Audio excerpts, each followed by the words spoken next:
Hello friends, BEd versus BTC में एक और मामला है जिसकी सुनवाई बहुत जल्द होने वाली है।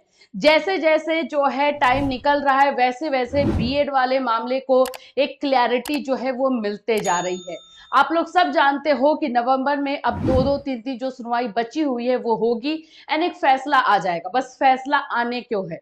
तो आज का ये जो हम आपको लिए वीडियो लेकर आए हैं ये है एनआईओएस डीएलएड से।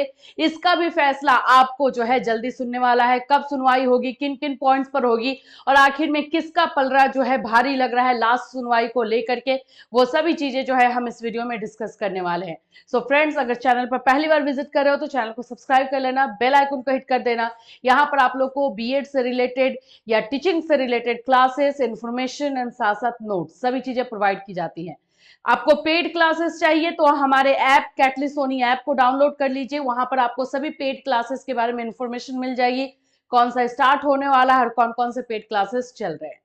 चलिए, बीएड वर्सेस बीटीसी का मामला, एनआईओएस डीएलएड के बारे में आप लोग अच्छी तरीके से जानते हैं कि पिछली जो सुनवाई हुई है उसके बारे में हमने सारा अपडेट आपको दिया था कि उस सुनवाई में क्या क्या चीजें हुई और किन किन बातों पर जो है बहस हो रही थी, उसको भी हम बात करेंगे। लेकिन ये सुनवाई कब होने वाली है अब वो देख लो। एनआईओएस डीएलएड वाले बच्चे बहुत ज्यादा जो है इसको लेकर परेशान भी हैं। ये सुनवाई आप लोगों को बहुत जल्द देखने को मिलने वाली है और इसका जो है डेट आप लोगों का है, यहां पर मैं आपको दिखा देती हूँ। पहले सबसे पहले तो डायरी नंबर देख लो। The state of Uttarakhand versus Jaibir Singh है, यहां पर आप लोग को देख सकते हैं डायरी नंबर, ये सभी चीजें आपको मिल जाएगी।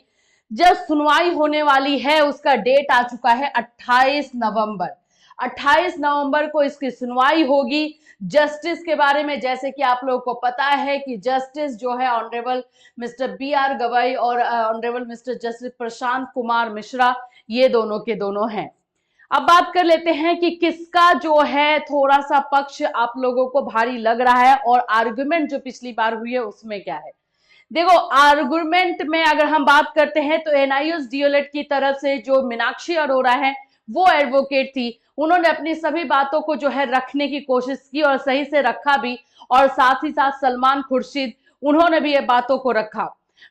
इधर में अपोजिट साइड में अगर हम जाते हैं तो बीएड वाले साइड में बात कर ले, जो वकील थे एडवोकेट, उन लोगों ने भी बहुत सारे क्वेश्चन अराइज किए। खास करके जो जस्टिस थे वही बार बार जो है बहुत सारे क्वेश्चन को अराइज कर रहे थे।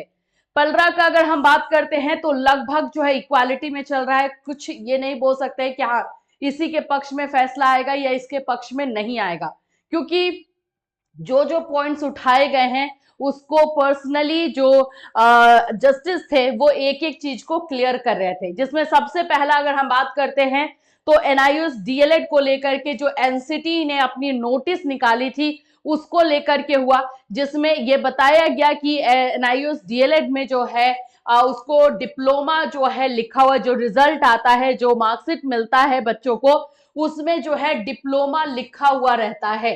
ये चीजें जो है होती हैं, इसकी सुनवाई आपको मिलेगी। दूसरा, ये पॉइंट्स पर भी फिर से भी हो सकता है कि बात उठाया जाए कि इसको एनसीटी की तरफ से डिप्लोमा डिक्लेयर क्यों किया जाता है। इस पे जो क्वेश्चन अराइज हुआ है वो ये हुआ है कि 18 मंथ्स का है तो कहीं भी जो वैकेंसीज आती है वहां पे लिखा हुआ रहता है कि 2 साल का डिप्लोमा ही वैलिड होगा। अगर ऐसा लिख दिया जाता है कि 2 साल का डिप्लोमा वैलिड होगा तो फिर एनआईओएस डीएलएड का तो यहाँ पे मान्यता खत्म हो जाएगी।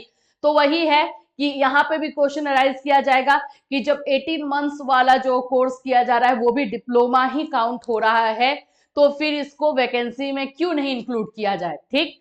दूसरा जो है इसमें क्वेश्चन अराइज किया गया अगेंस्ट से कि जिस तरह से एनसीटी कभी भी किसी भी तरह के क्वालिफिकेशन के बारे में अगर इंफॉर्मेशन देती है तो अपना एक गैजेट निकालती है, तो इसके लिए क्यों नहीं गैजेट निकाली। ये तो क्वेश्चंस जो जस्टिस थे उन्होंने खुद ही पूछा था कि एनसीटी ने जो है गैजेट क्यों नहीं निकाला, और एनसीटी के भी वकील वहां पर थे लेकिन उन्होंने फिर वही बात हुई जो बीएड वाले के साथ हुआ था। एनसीटी वहां पे खामोश या फिर ऐसे तर्क देती है जो कि एक्सेप्ट नहीं हो पाता है। जूनियर वकील वहां पे होते हैं, सीनियर वकील वहां पे मिलते नहीं है, तो यही चीज हुई है। इसीलिए पॉइंट्स वाइज अगर हम जा रहे हैं तो कहीं पे भी कुछ क्लैरिटी नहीं मिल रही कि क्या फैसला आ सकता है, लेकिन फैसला आने का चांसेस है।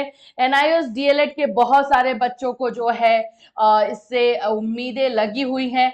दूसरा जो इंपॉर्टेंट पॉइंट इनके पक्ष में गया है, बाकी सारे हाई कोर्ट से जो इन लोगों को मंजूरी मिली है, चाहे पटना हाई कोर्ट की बात कर ले, त्रिपुरा हाई कोर्ट की बात कर ले, उत्तराखंड हाई कोर्ट की बात कर ले, सभी जगहों से जो है वो एनआईओएस डीएलएड को मान्यता मिली है, उन्हीं के पक्ष में जीत हुई है।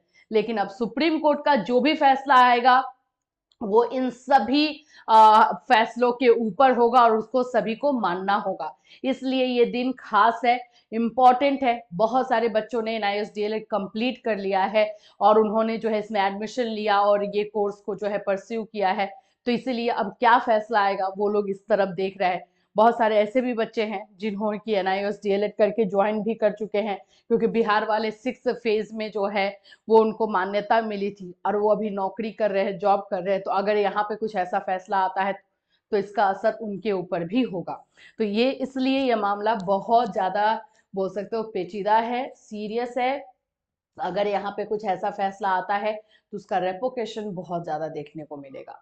तो ये चीजें जो हैं अभी मैं आप लोग को और भी चीजें बता दूं कि इस बार जो 28 तारीख को फैसला होने वाला है, पूरी तरीके से ऐसा लग रहा है कि अब फैसला रिजर्व करके जो रखा गया था वो दे दिया जाएगा।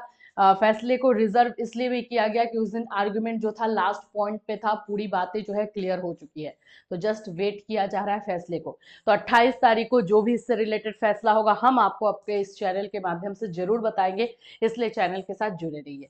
इससे रिलेटेड कोई भी अपडेट आपको इस बीच में भी मिलेगा तो भी आपको इन्फॉर्मेशन इसी चैनल के माध्यम से दी जाएगी। Till then, take care everyone.